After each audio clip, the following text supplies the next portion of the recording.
اليوم أيوة. أيها الصحفيين الكرام، ننتظر منكم أن تلعبوا دور وسيط بين المواطن بين المواطن المنتخب والمترشحين. المهم واحد النهار عمر بن الخطاب رضي الله عنه ارسل الصحابي سعيد بن عامر الى ولايه حمص، قال له اني ناسلك والي باش تحكم فيهم، وعطاه بزاف دراهم.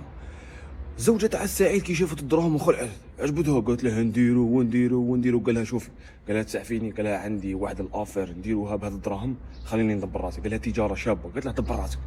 ادى هذوك الدراهم، كي ولا قالت له يا درا سعيد، قال لها الدراهم راهم يدوروا الغدوه، يا درا سعيد، قال لها ما تقلقيش دراهم راهم يدوروا، يا درا سعيد، قال لها ما تقلقيش كاع. واحد النهار قالت له يا درا، وكان معاه صاحبه، وصاحبه سمعها من قالت له يا درا التجاره كي راهي، وبدا يضحك.